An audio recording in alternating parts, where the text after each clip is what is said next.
خواجہ غریب نواز معین الدین چشتی اجمیری صاحب رحمۃ اللہ علیہ کے بارے میں کہ آپ ایک بڑے اللہ کے ولی تھے اور پیدائشی ولی تھے۔ آپ کو اللہ تعالیٰ نے پیدائش سے ہی مادرزاد ولی پیدا فرمایا تھا۔ آپ نے باقاعدہ علم دین سیکھا، پھر اپنے مرشد کریم کے ساتھ طویل عرصے تک آپ رہے، ریاضتیں کی، عبادات کیے، مجاہدے کیے، اور پھر آپ کو نبی کریم صلی اللہ علیہ وسلم کے حکم سے ہندوستان میں بھیجا گیا اور وہاں پہ آپ نے ہندوؤں کے درمیان تبلیغ دین فرمائی، اور اس وقت کے ریکارڈ کے مطابق تقریباً 90 لاکھ لوگوں کو مسلمان کیا۔ تو یہ ایکوریٹ تعداد نہیں ہوتی، کبھی کوئی آپ پہ اعتراض کرے کہ بھئی اچھا یہ بتاؤ کہ وہ اس وقت کون سی مردم شماری ہو رہی تھی۔ آج جدید ترین آلات ہونے کے باوجود کراچی کی آبادی کا پتہ نہیں چل رہا، اس وقت تمہیں کیسے پتہ چل گیا کہ 90 لاکھ لوگ مسلمان ہوئے؟ اعتراض کرنے والے ہر طرح کا اعتراض کر سکتے ہیں۔ تو یہ روایات سینہ بسینہ چلتی آئی ہیں، یہ تعداد کوئی ایسی نہیں کہ ایکوریٹ پورے 90 لاکھ گنے تھے، ایسا نہیں ہے، ایک اندازہ۔ تو اکثر جو اس وقت کے لوگوں نے اندازہ کیا بھی بڑی کثیر تعداد میں لوگ ایمان لے کر آئے تھے، تو وہ 90 لاکھ کا اندازہ ہو گیا، ٹھیک ہے۔ یہ میں اس لیے وضاحت کر دیتا ہوں ذرا کہ ہمارے ہاں بعض چیزیں جو اندازوں سے مرتب کی گئی ہیں، ہمارے جوشیلے نوجوان یا جو مطلب زیادہ معلومات نہیں رکھنے والے، وہ ایسے ایکوریٹ طریقے سے بیان کرتے ہیں جیسے کہ ان کو خود خواجہ غریب نواز صاحب نے آ کے بتایا تھا کہ بطریقہ کرامت میں نے جان لیا۔ اب اس میں کیا ہوتا ہے، ان پہ ہوتا ہے پھر اعتراض ہوتا ہے تو پھر جواب نہیں دے پاتے۔ اس لیے اس قسم کی جو تعداد لکھی ہوتی ہے یہ ایک اندازے کے ساتھ، اس زمانے میں کوئی گننے کا رواج نہیں تھا، کیسے گنیں گے بتاؤ؟ کوئی ایسا بھی نہیں تھا کہ ایک دفتر بنا لیا، جو ایمان لایا اس کا نام لکھ لیا، اس میں دوسرا لایا نام لکھ لیا، تو بعد میں جب گنے تو 90 لاکھ بن گئے، ایسا کچھ بھی نہیں تھا۔ تو بہرحال یہ ایک اندازہ ہے، اور اندازہ اوپر نیچے ہو سکتا ہے، لیکن بکثرت مسلمان آپ کے ہاتھ پر ایمان لے کر آئے۔ اور اب اجمیر شریف میں آپ کا مزار مبارک ہے، اور ہر مذہب والا تقریباً وہاں جاتا ہے، ہندو آتے ہیں، مسلمان آتے ہیں، اور ایک مرکز عقیدت بنا ہوا ہے۔ تو اس طرح کے جو ولی ہوتے ہیں، ہم کہتے ہیں کہ جو ان کی کرامات ذرا ہمیں سنائیں، برکت کے لیے ان کو بیان کریں۔ میں وہاں پر بھی پھر وہی ایک ایسا بیان کرتا ہوں جو طبیعتوں کو اکثر پسند نہیں آتا ہے۔ ہمیں غور یہ کرنا چاہیے کہ ان اکابرین نے اللہ کی بارگاہ سے اتنا اعلیٰ مقام کیسے حاصل کیا۔ ان کے مزار کی حاضری اچھی خواہش ہے، چادر چڑھانا چلیں آپ کر رہے ہیں، کوئی مسئلہ نہیں ہے، ان کی نیاز پکا کے کھانا کھلائیں، ایصال ثواب کریں، اچھی بات ہے، لیکن تھوڑا سا اس طرف بھی تو غور کر لیں کہ آخر ان کو اتنا اعلیٰ مقام کیسے ملا، اللہ تعالیٰ نے کیوں ان کو اپنی بارگاہ میں اتنا مقبول فرمایا۔ الا ان اولیاء اللہ لا خوف علیہم ولا هم یحزنون الذین آمنوا وکانوا یتقون۔ اللہ نے خود قرآن میں جواب دیا ہے کہ خبردار، بے شک اللہ کے ولیوں کو نہ کچھ خوف ہے نہ وہ غمگین ہوں گے۔ ولی سے مراد دوست، لیکن کون اور اولیاء کون ہیں؟ الذین آمنوا، وہ جو ایمان لائے، وکانوا یتقون، اور وہ جو تقوی اختیار کرتے رہے۔ اس کا مطلب ہے صاحب ایمان ہونا۔ جب ہم صاحب ایمان کہتے ہیں تو عقیدہ درست ہوگا تو صاحب ایمان ہوگا نا۔ ایک شخص اللہ کو مانتا ہے، رسول کو مانتا ہے، فرشتوں کو، جنات کو، آخرت کو، سب کو، لیکن کہتا ہے کہ آسمانی کتابوں کو میں نہیں مانوں گا، کیا وہ صاحب ایمان ہے؟ نہیں ہے۔ اس کا مطلب ہے کہ جو ضروریات دین ہیں، ضروریات دین کا مطلب یہ ہوتا ہے وہ عقائد، وہ مسائل کہ جن کو سیکھیں گے، جن کو مانیں گے تو اسلام میں داخل ہوں گے، انکار کر دیں تو اسلام سے باہر ہو جائیں، وہ ضروریات دین کہلاتے ہیں۔ ان تمام کے علم ہوگا تو صاحب ایمان ہوگا۔ اس کا مطلب اشارہ فرمایا اللہ تعالیٰ نے کہ ولی جو ہوگا وہ عقائد کے باب میں بہت پختہ ہوگا، اسے تمام عقائد اس کے درست بھی ہوں گے اور اس کو عقائد آتے ہوں گے۔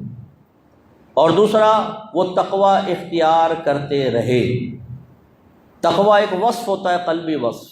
یہ صفت جب کسی کو حاصل ہو جاتی ہے تو ایسا انسان متقی کہلاتا ہے، اور متقی وہ ہوتا ہے جو ہر صغیرہ کبیرہ ظاہری باطنی گناہ سے بچتا ہے، اور کبھی بتقاضائے بشریت گناہ ہو جائے تو فوراً توبہ کرتا ہے۔ تو معلوم ہوا، اس سے آپ ماشاءاللہ سب سمجھدار بیٹھے ہوئے ہیں، معلوم ہوا کہ تقوی متقی وہ ہوگا جسے پہلے گناہوں کی معرفت حاصل ہوگی، اسے پتہ ہوگا ظاہری گناہ کیا ہے، باطنی گناہ کیا ہے، صغیرہ کیا ہے، کبیرہ کیا ہے، پھر اسے توبہ بھی آتی ہوگی کہ توبہ کا طریقہ کیا ہے، کس گناہ پہ کیسے توبہ کرنی ہے۔ اگر اللہ تعالیٰ کی مالی عبادت میں کوتاہی کی تو توبہ کا طریقہ کیا ہے؟ بدنی عبادت میں کوتاہی کی تو توبہ کا طریقہ کیا ہے؟ ان دونوں سے ہٹ کر نافرمانی کی، جیسے شراب پی لی، اس میں توبہ کا طریقہ کیا ہے؟ ایسی مخلوق کو مالی تکلیف پہنچائی، مال تباہ کر دیا، اب توبہ کا طریقہ کیا ہے؟ جسمانی یا روحانی تکلیف پہنچائی ہے تو توبہ کا طریقہ کیا ہے؟ اسے سب پتہ ہونا چاہیے، تبھی تو متقی بنے گا۔ علماء نے فرمایا اگر صاحب تقویٰ سے خطا سرزد ہو جائے تو وہ متقین کی فہرست سے باہر نکل جاتا ہے، لیکن جب وہ توبہ کر لیتا ہے دوبارہ اس میں داخل ہو جاتا ہے۔ اس کا مطلب ہے متقی تو پھر وہی ہوگا نا جس کے پاس علم ہوگا۔ تو اللہ کے جتنے بھی ولی گزرے ہیں سب کے سب صاحب علم تھے، سب کے سب صاحب تقویٰ تھے۔ تو اس کا مطلب ہے جو ولیوں سے محبت کرتا ہوگا تو جو محبوب ہوتا ہے ہم اس کے راستے پہ چلتے ہیں۔ ہمارے ہیئر اسٹائل خاص طور پہ نوجوانوں کے میں عرض کر رہا ہوں، وہ زیادہ تر ہوتے ہیں فٹ بالرز، کرکٹرز، کوئی فائٹر ہوتا ہے، کوئی ہیرو ہوتا ہے، وہ اس سے متاثر ہو کے ہیئر اسٹائل بناتے ہیں، ویسی شرٹ پہن رہے ہیں، پینٹ پہن رہے ہیں، اٹھنے کا انداز، بیٹھنے کا انداز۔ کیوں جی؟ محبت ہے، محبت انداز اپنانے پہ مجبور کر دیتی۔ تو ولیوں سے اگر محبت ہے، خواجہ صاحب سے محبت ہے، تو خواجہ صاحب نے تو علم دین سیکھا تھا، خواجہ صاحب نے تقوی اختیار کیا تھا، خواجہ صاحب ہر صغیرہ کبیرہ ظاہری باطنی گناہ سے بچتے تھے، وہ اپنی والدہ کے خاص طور پہ بڑے فرما بردار تھے، وہ اللہ کے نیک بندوں کی بڑا ادب اور احترام کیا کرتے تھے۔ انہوں نے کامل مرشد کو تھاما تھا جو نیک پرہیزگار متقی دنیا سے کنارہ کش بزرگ تھے، ان کی صحبت میں رہے تھے۔ انہوں نے ریاضتیں کی تھیں، انہوں نے چلے کاٹے تھے، 40 دن داتا گنج بخش صاحب رحمۃ اللہ علیہ کے مزار پہ جلوہ افروز رہے، وہاں سے فیض حاصل کیا، تو پھر کہیں جا کے ان کو ولایت ملی، تو پھر ہمیں وہی طریقے اختیار کرنے چاہیے نا۔ لیکن ہماری محبت کہاں تک ہے؟ گول گول بوٹیوں اور زردے اور بریانی، خواجہ صاحب کی دیکھیں گھوم رہی ہے، دیکھ گھوم رہی ہے، الگ کوئی ایسا کچھ بھی نہیں ہے، نہ کرامت نہ کچھ، سب بیکار باتیں ایسی، ان کی کوئی حقیقت نہیں جی۔ وہ اس میں بڑا مزہ آتا ہے، کھانے میں پینے میں، منقبتیں پڑھ رہے ہیں، فضائل خالی بیان ہو رہے ہیں، یہ کوئی ناجائز نہیں ہے، سب چیزیں صحیح ہیں، دائرہ شریعت میں ہوں تو صحیح، ہمارے پاس اس کے دلائل ہیں۔ لیکن میں اللہ کا شکر ادا کرتا ہوں کہ اللہ نے ایک نیاز کھانے والے کو یہ توفیق دی کہ وہ لوگوں کو آئینہ دکھائے، اپنے ہی لوگوں کو آئینہ دکھائے۔ ہم لوگوں نے غلط روش اختیار کی ہے کہ نیاز کھائیں تو خواجہ صاحب زندہ باد، منقبتیں پڑھیں، بیانات کریں، جب ان کی پیروی کرنے کی باری آئے، ان کی سنت اپنانے کی باری آئے، ان کا طریقہ اپنانے کی باری آئے تو 2 منٹ میں عشق ہوا ہو جائے، پھر کہ خواجہ صاحب یہ سب آپ کو مبارک، اتنے کام کر تو لیے، منقبت پڑھی ہے، بیان کیے ہیں، اس میں بیٹھے پوری ہوئی رات، دیگے کی دیگے کھا گئے، ہم لوگ چٹ کر گئے، اتنا بڑا کام کوئی معمولی کام ہے؟ آپ نے 90 لاکھ لوگوں کو مسلمان کیا، ہم 90 لاکھ سے زیادہ دیگے کھا گئے، کام ہے بھائی، کیسا نہیں ہے؟ باقی عمل وہ تو بس آپ کی محبت کافی ہے۔ میدان معاشر میں پہنچیں گے، فرشتے کہیں گے یہ کون ہے؟ خواجہ کا دیوانہ ہے؟ بھائی جنت میں ڈالو خواجہ کے دیوانے کو، دیوانہ جنت میں چلے جائے گا۔